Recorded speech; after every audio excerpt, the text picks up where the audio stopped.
Hi guys, well lockdown is easing in Scotland, very slowly, but there's still plenty of time left to do some work on the Zoomer to fill my days. So coming up next is a project I've had in mind for quite a long time now. I finally decided to bite the bullet, and that is replace the standard analogue gauge that comes with the bike with a shiny digital Koso gauge. So we're going to do an unboxing now just to see, because this just arrived today, see what's in the box, explain a bit about it, and then when I'm set we'll go down, we'll try and show you the fitting of it, how I'm going to fit it, what it can do, and how it looks of course when it's all set up. So next project, fitting a Koso gauge.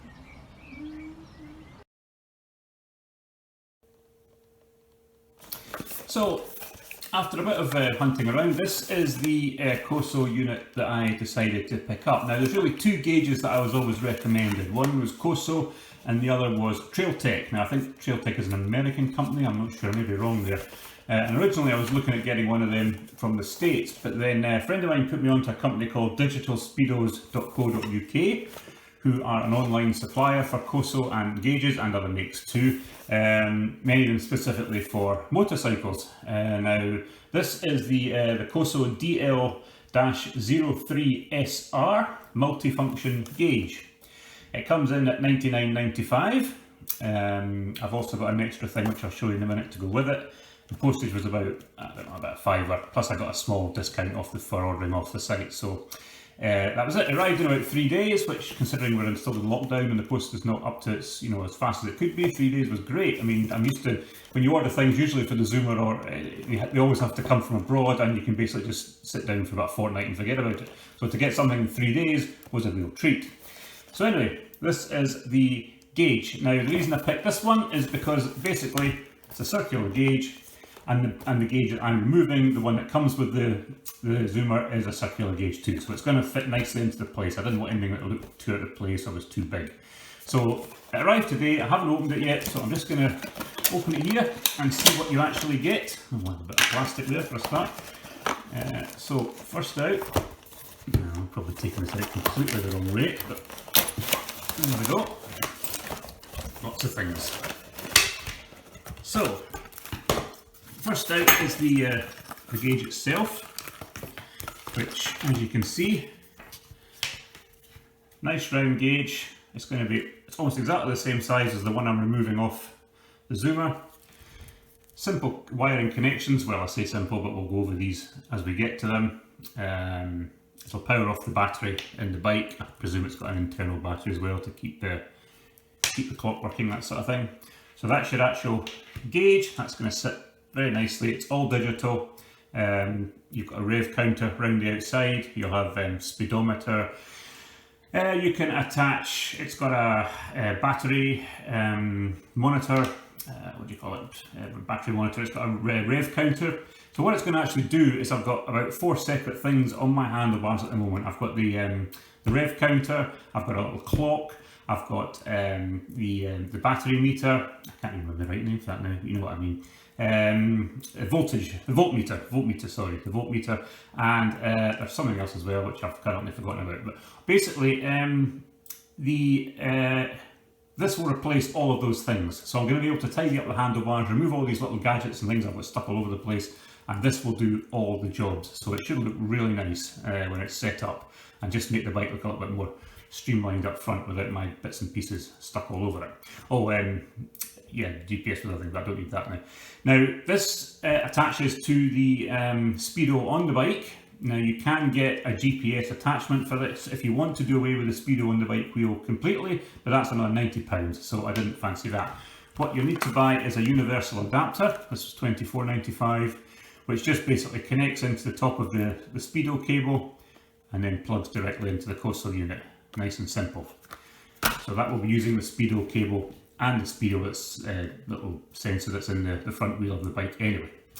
Okay, so what else do you get? You get mounting brackets.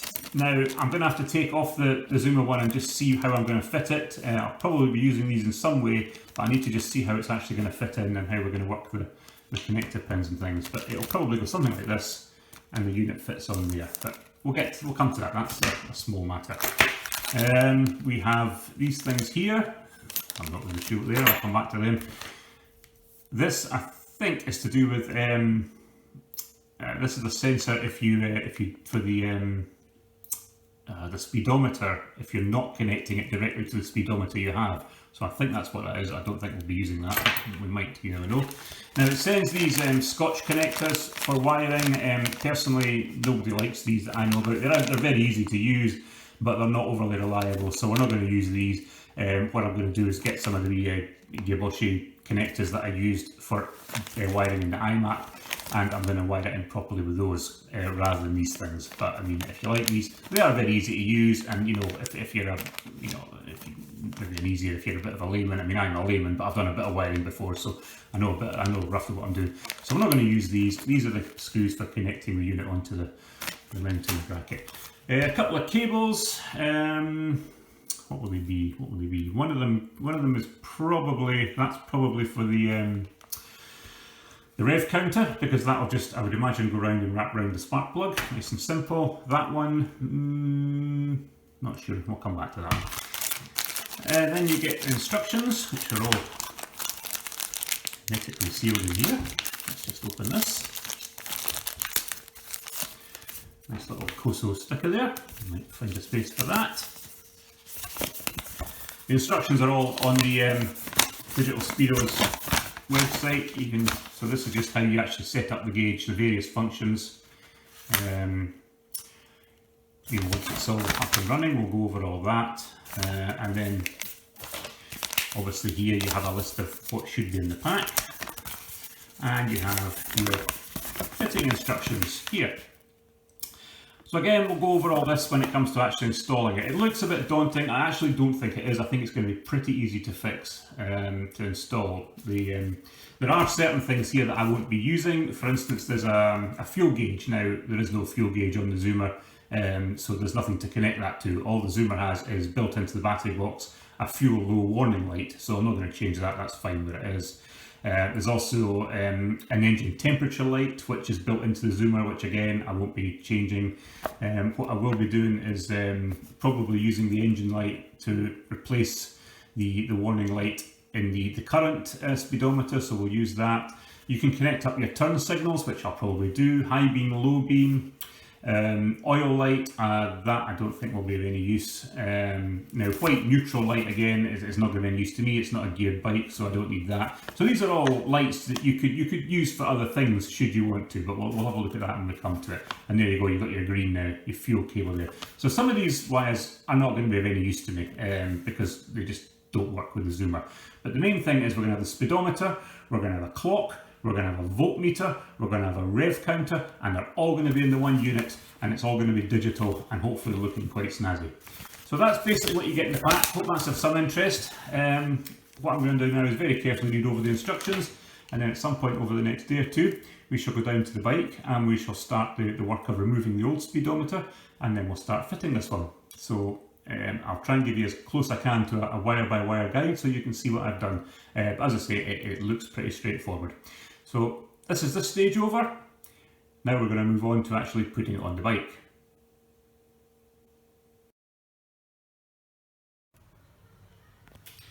So this is obviously the stock gauge that we're going to take off and replace with the Koso. Now, because the Koso combines a lot of different abilities, we're going to be able to get rid of this little speed gauge I've got here, which is missing just now but attaches onto there. We're going to be able to get rid of the tachometer, and we're going to be able to get rid of the voltmeter, and we're even going to be able to get rid of the clock. So all these four things will go and they'll be combined into 1 meter. So I'm just coming down this morning to have a wee look at how we're going to mount the new meter. So I'm just going to unscrew this, take this off, and just see how the new meter is going to sit. I've not got the electrical connections yet, so I can't do the wire up just now, but I just want to have a wee look at how it's going to sit. So that's the gauge off. There's a nut right at the back here, which is a swing to get to without removing these cables, which I didn't want to do, but a big pair of long nose pliers eventually got it moving and we got it out. So I've disconnected the speedo, which is here. You also have the wire for the FI light, the little light that goes on when the engine comes on, and you have this wire here, which I'm guessing is the odometer, which we're not going to use, which the the Koso, I think, will read off the speedo cable, so that won't be needed. So that's it off. So we're now going to have a look and see just how we're going to use this bracket, if we can, to mount the new one.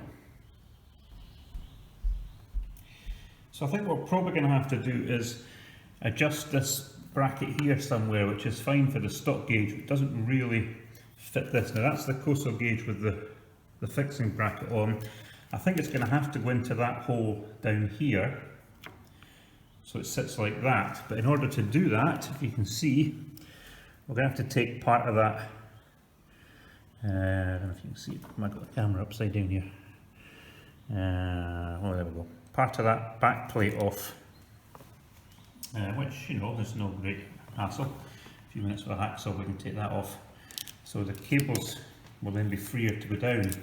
So I think we're going to have to, you see what I mean, probably cut across here to allow the cables to go down and mount the Koso through that there. I mean, you do get a fitting to attach it to the bar here, but on the Zoomer you can't because it's solid behind there, so there's no real way of attaching that. So I think that's the plan. We're going to have to cut off here, bolt the bracket onto here, and the wires will run down, and then we can start connecting up. That's plan A anyway. I may have changed my mind by the time I come to do it, but I think that's what that's what we'll do.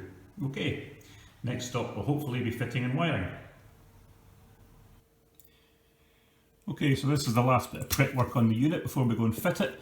I've just finished putting little Geboshi bullet connectors onto all the wires that we're going to use.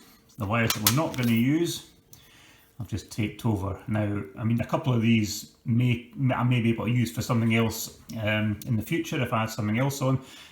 One is the fuel gauge, which isn't going to be any use to me at all. The other one is the neutral light, and there's also an engine light, I think, a temperature light, but the Zoomer's got a separate one of them, so I don't need that.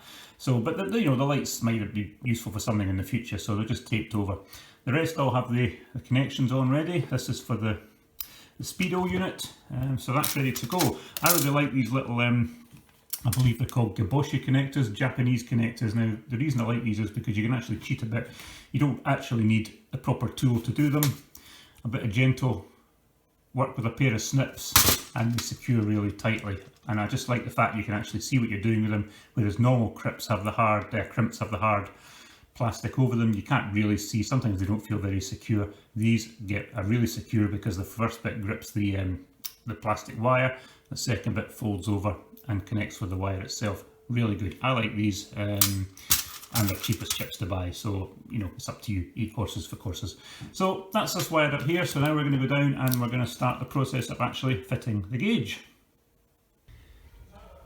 So I've taken the front panel off and the light headlight stop just to make it access a little bit easier. It's only 3 bolts, dead easy, and a couple of wee screws under here. So just to clarify what is on the back here, obviously you've got your speedo connection there. We're going to reuse that. This wire here is for the FI light. We're going to reuse that. And this other one is simply to illuminate the dial, which we're not going to need because obviously the Koso just illuminates off the power. So that wire is going to be redundant. This wire we're going to use, and that's obviously the speedo wire. So just to clarify what's what. So that's the gauge on. I've used a couple of just wide metal spacers here just to lift it up slightly, because it's a slightly narrower gauge, thinner gauge than the standard one. So this kind of raises it up more to the height the standard one would have been at. The wires go back through the original hole here.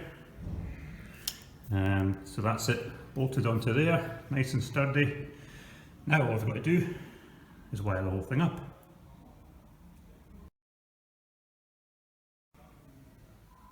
Okay, connection number 1. We've got this pink and black wire, which is the FI light on the old dash, is going to the purple wire on the Koso, which will bring up the engine light, hopefully when we switch on.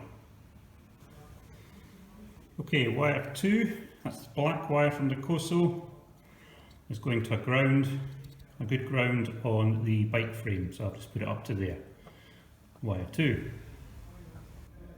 Okay, wire 3 is the red live wire from the Koso, which There's a little terminal on which we're going to connect to the live on the battery once we're ready to go.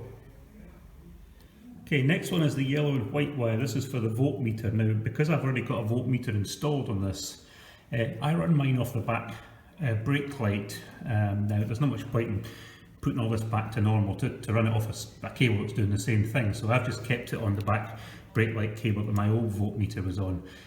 So this will differ slightly from the instructions you'll have to follow in the cable you'll have to cut into, but that's how I'm doing mine just now, so hopefully that works. It's simply replacing the old one and wiring that into the Koso. Now again, wiring up the indicators will be slightly different for you because I've attached the audible indicator speakers here. So I'm just splicing onto that cable. The cable you want, the light blue, just let me consult, make sure I'm right here.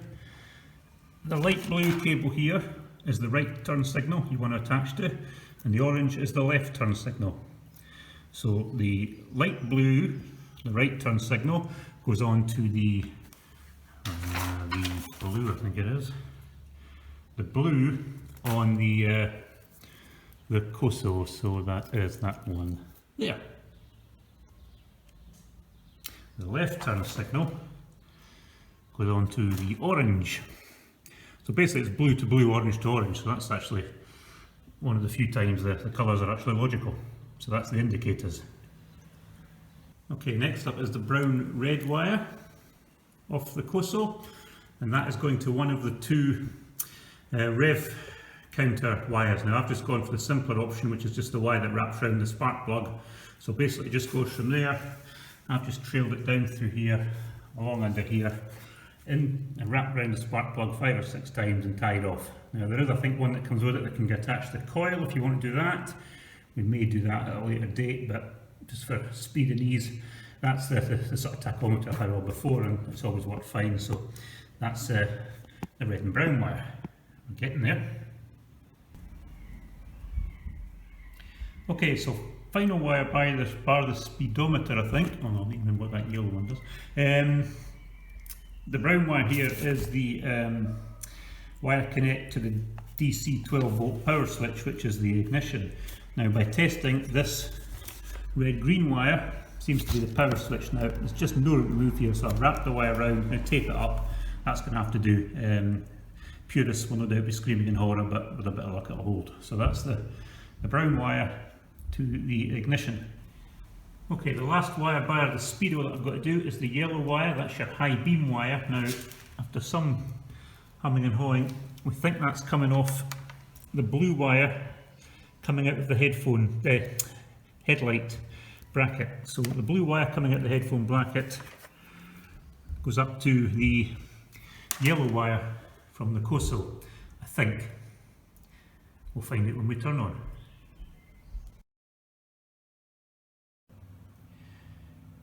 One thing I forgot to take a quick video of before I put the cover back on was the speedo adapter, which I've got fitted here. This is the unit I got. This connects into the Koso. Now as you can see, it pokes up a lot with the speedo cable. It's not ideal. So what I might look at doing when I've got a bit of money together is get a little GPS fitment that just attaches directly onto the Koso, and you could just, it's so small, I'm thinking you could even mount it up here on the top of the box there. It's only like 4 centimeters square, so I think I might do that because it moves okay, it's not blocking anything, and the camera, once the camera's fitted, will hide a bit of that anyway, but I don't know, we'll see how it works anyway. It's a possibility. So that's it, that's everything wired up. We just need to see now, turn it on and see if it works, and then adjust the settings.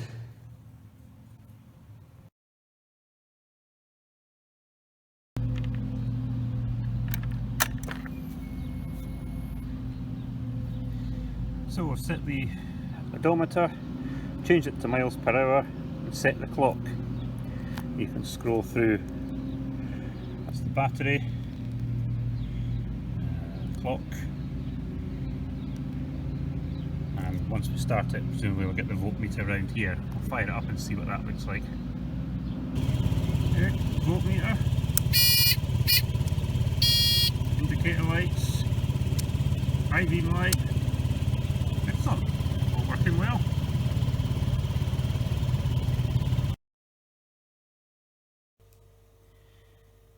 So just before we finish, just a final word on the setting instructions you get here. Now, to be perfectly honest, they look very comprehensive, and they probably are, but they're not, there's something about them, they're not terribly clear, which sounds crazy with all these different dials on. For instance, all I'm going about, you know, getting into the settings menu, but it doesn't actually tell you how to get into the settings menu unless you read this little bit right down the bottom here, which to me is kind of basic. Anyway, just to go over some of the basic settings to save you a bit of time for the things I've done for the zoomer. If you want to get into the settings mode, what you just do is turn the unit on, obviously with the key. You don't have to turn the engine on, just turn your key on, power on. And you press and hold the adjust button and the select button, it's the button either side, for 3 seconds, and that'll get you into the settings menu. And then basically you're scrolling through the various things you want to change, and I've actually written them out here. It gives you a number of presses here to get to it, but I've actually written out input pulse, tyre select, fuel reserve, I'm not going to bother with that, clock, backlight if you want to increase the backlight, the internal odometer, external odometer, and back to the main screen again. So a couple of things, obviously being in the UK I changed it from kilometres an hour to miles per hour. All you do for that is you turn the unit on, press the adjust button once, and then hold the adjust button for 3 seconds, and it will flip from kilometres an hour to miles an hour, and it obviously stays like that until you change it back again. The odometer, because obviously I need to transfer the mileage on from the old speedo. You enter the settings mode, so again it's hold the adjust and select button for 3 seconds, that gets you into the settings mode. Press the select button 14 times until you get to odometer, and then it'll scroll through the number of sections you have to change. So you're basically pressing the select button again to move to the numbers, and then you press the adjust button to change the numerics. So obviously they'll all be 0, so I've changed mine to 14098, which is the mileage the zoomer had when I put this dial on. The tyre select you'll need to do, it shows you on the instructions how you do that, which is basically dead easy. Just make a mark, roll your wheel and measure. I just used a bit of masking tape on the pavement and did that. So mine came out at 1425 millimeters. So again, you go into your settings mode, press the select button 3 times, and again you're highlighting, pressing select to highlight through the digits, which you then change with the adjust button. And it's as simple as that. It's actually really simple to change this stuff. It's just that all this tends to make it look a little bit more daunting than it is. Anyway, the only thing I've got left to check now is I've got the speedo set up properly. I think I have. I've also got to put a new speedo cable in sometime after that mishap I had the other week, but the speedo cable I've got just now seems to be working okay. So as far as I'm concerned, that's it done and dusted. I may get the GPS sender for it at some point in the future. We'll see how it goes. But at the moment, I'm delighted with it. The unit's great, everything's working, and it looks really smart. So thanks for watching. Any questions, just leave us a comment. If you do decide to get one of these, I would recommend it so far. Great little unit for the zoomer. So if you get a chance, like the video, subscribe if you're able to, and as always, thanks very much for watching. It's much appreciated. Hope you found it useful. Cheers guys.